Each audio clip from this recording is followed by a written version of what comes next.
Hello friends, आज हम class 9th की हिंदी की पुस्तक शुरू करने जा रहे हैं। तो आज हम कविता भाग से अपनी शुरुआत करते हैं। कविता भाग में पहले हम कवि के बारे में जानेंगे और फिर उसके द्वारा कृत रचना या कविता उसके बारे में जानेंगे। तो हमारे सबसे पहले कवि हैं कबीर, जिनका समय है 1398 से 1518।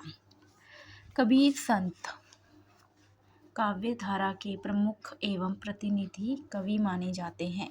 जो संत कबीर जी हैं वो काव्य धारा के प्रमुख एवं प्रतिनिधि कवि माने जाते हैं, यानी कि काव्य धारा की शुरुआत कबीर जी द्वारा ही मानी जाती है। उनके जन्म और मृत्यु को लेकर अलग अलग मत मिलते हैं, मतलब अलग अलग इतिहासकारों ने उनके जन्म और मृत्यु को अलग अलग ढंग से प्रस्तुत किया है।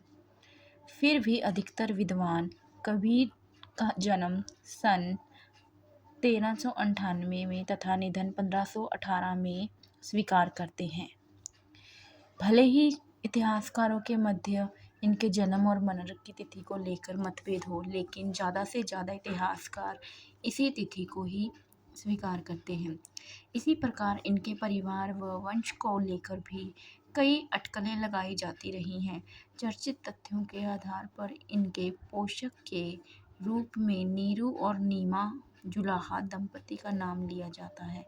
इनका अधिकांश जीवन काशी में बीता, यानी कि कबीर जी के परिवार को लेकर भी बहुत सारे मतभेद हैं, लेकिन इनके पोषक के रूप में यानी कि कबीर जी का पालन पोषण नीरू और नीमा नाम के दो जुलाहा, जो कपड़े बुनने का काम करता है, दंपति यानी कि दो जुलाहा पति पत्नी थे, नीरू और नीमा, उन्होंने किया है। और इन्होंने अपना ज़्यादा से ज़्यादा जो समय है वो काशी में बिताया है। अब जानते हैं रचनाएं। कबीर निरक्षर थे, यानी कि उन्हें पढ़ना लिखना नहीं आता था। उन्होंने स्वयं कोई रचना नहीं लिखी। उन्होंने जीवन के अपने अनुभवों को ही मौखिक तौर पर कहा, यानी कि उन्होंने स्वयं कोई लिखित रचना नहीं की, बल्कि अपने जीवन के अनुभवों को मौखिक रूप से ही कहा। उनके शिष्य यानी कि जो उनके चेले थे, उनके निधन के बाद उनके उपदेशों को रचनाओं के रूप में संकलित किया, यानी कि उनके जो शिष्य थे उन्होंने उनकी मृत्यु के बाद, उनके निधन के बाद उनके उपदेश थे जो उनको रचनाओं के रूप में संकलित किया, जो कि बीजक नाम से प्रसिद्ध है। इसके 3 भाग हैं, साखी, सबद और रमैनी। साखी दोहों में लिखी गई है। साखी साक्षी यानी कि गवाह शब्द से बना है। कबीर की भाषा में ब्रिज, अवधी, राजस्थानी आदि का मिश्रण मिलता है। अब जानते हैं हमारा पाठ्य परिचय। प्रस्तुत पाठ में कबीर की उन साखियों का संग्रहण किया गया है जो हमें धर्म के मार्ग पर चलने के लिए दिशा निर्देश देती हैं, सही गलत का विवेक देती हैं और जीवन के सत्य को पहचानने की दृष्टि देती हैं। यानी कि इस पाठ्य में कबीर के प्रमुख दोहे हैं जो हमें हमारा मार्गदर्शन करते हैं कि हमें क्या करना चाहिए और क्या नहीं करना चाहिए और जीवन के सत्य को पहचानना चाहिए। अब हम कबीर दोहावली शुरू करते हैं। हम एक एक करके सभी दोहों को समझना का प्रयास करेंगे। सबसे पहले है, साँच बराबर तप नहीं, झूठ बराबर पाप।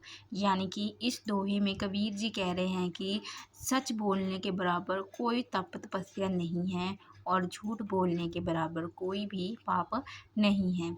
जाके हृदय साच है, ताके हृदय आप। यहाँ पे आप किसे कहा गया है? आप कहा गया है परमात्मा को, ईश्वर को, यानी कि जो इंसान सच्चा है, जिसके हृदय में, जिसके दिल में सच है, उसी के हृदय में भगवान निवास करते हैं। अगला है, साधु भूखा भाव का, धन का भूखा नाही। यानी कि जो साधु होते हैं, जो सच वाले संत महात्मा होते हैं, वो सिर्फ भक्ति भाव के भूखे होते हैं, उन्हें धन का कोई भी लालच नहीं होता। धन का भूखा जी फिरे, सो तो साधु नाही। यानी कि जो साधु होकर भी धन की इच्छा करे वो सच्चा साधु नहीं है। अगला दोहा है, जैसा भोजन खाइए तैसा ही मन होए, जैसा पानी पीजिए तैसी वाणी होए। यानी कि इस दोहे में कबीर जी हमें संगति का इशारा कर रहे हैं कि जिस तरह के हम जैसा भोजन खाएंगे हमारा मन भी वैसा ही होगा। ठीक उसी तरह हम जैसी संगति में रहेंगे हम खुद भी बिल्कुल वैसे बन जाएंगे। तो हमें अपनी वाणी शुद्ध रखने के लिए सत्संग का सहारा लेना चाहिए। अगला है हमारा अगला दोहा है, संत न छाड़े संतई जो कोटक मिले संत। यानी कि इस दोहे में कबीर जी ने संतों के बीच भेद को बताया है कि जो सच्चा संत होगा अगर वह बुरी संगति में भी पड़ जाए, अगर उसको कोटक मिले असंत यानी कि संत लोग भी मिल जाए, फिर भी वो अपने गुणों को नहीं छोड़ता और ना ही उनके गुणों को अपनाता है। अगला दोहा है, पोथी पढ़ पढ़ जग मुआ पंडित हुआ न कोई, ढाई आखर प्रेम का पढ़े सु पंडित होए।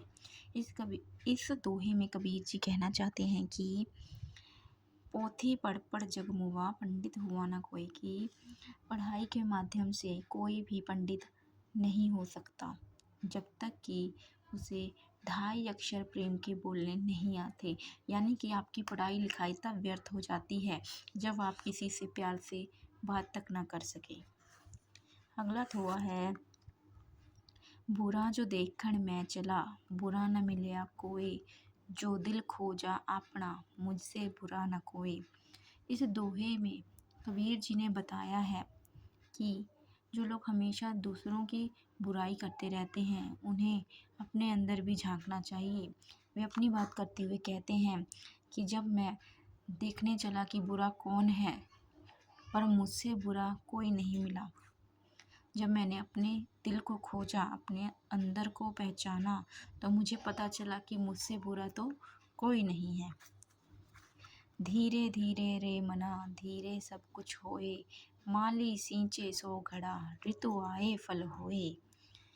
इस दोहे में कबीर जी कहते हैं कि प्रत्येक कार्य धीरे धीरे होता है, होता सब कुछ है पर हर काम सही समय आने पर ही होता है। जैसे माली हर रोज वृक्ष को 100 घड़ों से भी अधिक पानी देता है, लेकिन जब ऋतु आएगी फल तो उस पर तभी लगेगा।